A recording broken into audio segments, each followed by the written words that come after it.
बिस्मिल्लाहिर्रहमानिर्रहीम।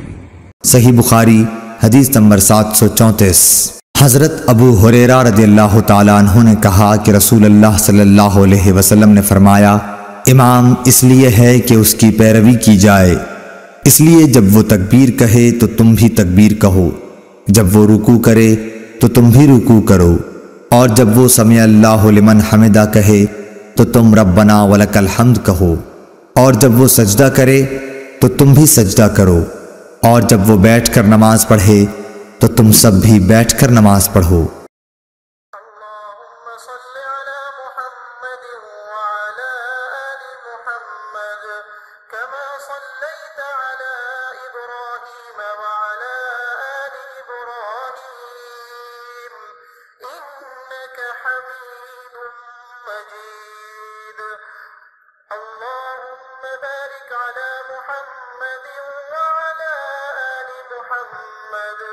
كما باركت على إبراهيم وعلى آل إبراهيم إنك حميد مجيد।